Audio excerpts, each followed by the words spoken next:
బీహార్లో ఓట్లు ప్రక్షాళన జరిగింది కదా. ఎస్ఐఆర్ నిర్వహించినటువంటి ఈసీకి ఇప్పుడు తమిళనాడు ప్రభుత్వం, స్టాలిన్ ప్రభుత్వం అయితే కీలక ఆదేశాలు జారీ చేసింది. బీహార్ తరహాలో మా దగ్గర ఎస్ఐఆర్ నిర్వహించడానికి లేదు, మా దగ్గర ఎస్ఐఆర్ నిర్వహించాల్సిన అవసరం కూడా లేదు. ఈసీ ఒకవేళ అలాంటి ఎస్ఐఆర్ నిర్వహిస్తే బీహార్ తరహాలో వద్దు. ఈ ఈసీ బీజేపీకి అమ్ముడు పోయింది. బీజేపీ ఈసీ రెండు కూడా కుమ్మక్కై ఈ ఓట్ల ప్రక్షాళన పేరుతో ఈ విధంగా ఓట్ల చోరీ చేస్తుందంటూ ఇప్పుడు స్టాలిన్ ఆయన పరివారం అంతా కలిసి ఒక తీర్మానం చేశారు. రాహుల్ గాంధీ చేస్తున్నటువంటి పోరాటానికి మా మద్దతు ఉంటుంది, అలాగే అక్కడ కొంతమందిని అరెస్ట్ చేయడం కూడా ఇది ప్రజాస్వామ్యానికి వ్యతిరేకంగా జరుగుతున్నటువంటి ఒక పోరాటంగా వాళ్ళైతే దాన్ని కొంచెం విమర్శించడం జరిగింది. అంటే ఇంకా ఏంటంటే మీరు చూసుకోండి, తమిళనాడులో ఎలాంటి వేర్పాటువాదులు ఇప్పుడు తయారవుతున్నారంటే, ఒకప్పుడు వీళ్ళందరూ కేవలం పెరియార్ సిద్ధాంతంతో, కమ్యూనిజం సిద్ధాంతంతో ఉంటూ భారతదేశంలో భాగంగా ఉండేవారు. కానీ ఇప్పుడు భారతదేశం ఏదో వేరే దేశంలాగా, తమిళనాడు ఏదో స్వతంత్ర దేశంలాగా, వాళ్ళకి భారతదేశానికి సంబంధం లేదు అన్న విధంగా అయితే వీళ్ళు మాట్లాడుతున్నారు. ముఖ్యంగా స్టాలిన్ అయితే భారతదేశం మీద పూర్తిగా ప్రేమ ఉండదు, జాతీయ భావజాలం వాళ్ళకి ఉండదు, కాంగ్రెస్ వాళ్ళకి ఉండదు. ఇప్పుడు వీళ్ళు కాంగ్రెస్ వాళ్ళందరూ కలిసి తమిళనాడులో ఇలాంటి ఎస్ఐఆర్ మా దగ్గర నిర్వహించొద్దు, ఈ ఓట్ల ప్రక్షాళన పేరుతో మా దగ్గర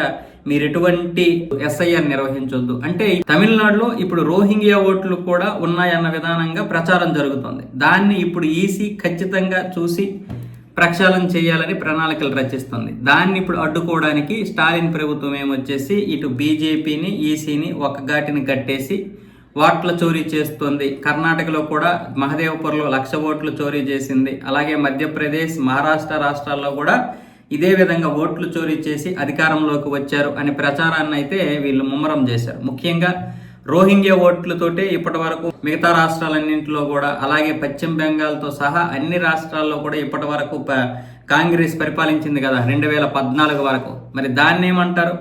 అసలు సోనియా గాంధీ అయితే పౌరసత్వం రాకముందే ఓటు హక్కు తీసుకుందంట. మరి అప్పుడు ఈసీ ఎవరి కింద పనిచేసినట్టు? అంటే ఇవన్నీ కూడా వాళ్ళకి తెలుసు, ఈసీ ఎలా పనిచేస్తుందో వాళ్ళకి తెలుసు. ఎందుకంటే 54 సంవత్సరాలు అధికారంలో ఉన్నది కాంగ్రెస్, ఒకటి కాదు రెండు కాదు, 54 సంవత్సరాలు. నెహ్రూ, ఇందిరాగాంధీ, రాజీవ్ గాంధీ, సోనియా గాంధీ వీళ్ళందరూ కలిసి దాదాపు 54 సంవత్సరాలు పరిపాలనలో ఉంటూ ఎవరిని చెప్పు కింద పెట్టుకున్నారో, ఎవరిని ఏ వ్యవస్థలు ఏ విధంగా మేనేజ్ చేశారో తెలియదా? ఆ మాత్రం తెలియకుండా ఇప్పుడు వీళ్ళు ఉన్నారా?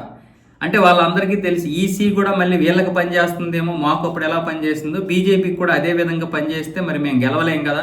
మా తాత మొదటిసారి ప్రధాని అయినటువంటి నెహ్రూ మాత్రమే 3 సార్లు గెలిచాడు, మళ్ళీ ఇంకా అలా ఎవరు గెలవడానికి లేదు, ఆ రికార్డు ఎవరు కొట్టడానికి లేదు అన్న విధంగా రాహుల్ గాంధీ ఈ దేశం ఏదో తను సంపాదించినట్లుగా, ఈ రాజ్యం ఏదో తనకే పూర్తిగా కైవసం అయిపోయినట్లుగా, తన నుంచి వేరే వాళ్ళు లాక్కున్నట్లుగా మాట్లాడుతున్నాడు. అంటే తన యొక్క రాజ్యాన్ని బీజేపీ వాళ్ళు లాక్కున్నారు, ఇది అప్రజాస్వామ్యం, ఇది ఒక నియంతృత్వ పరిపాలన అనే విధంగా మాట్లాడుతున్నాడు కదా. అసలు ఈ దేశం పూర్తిగా కాంగ్రెస్కే సొంతమన్న విధంగా వాళ్ళు మాట్లాడుతున్నారు.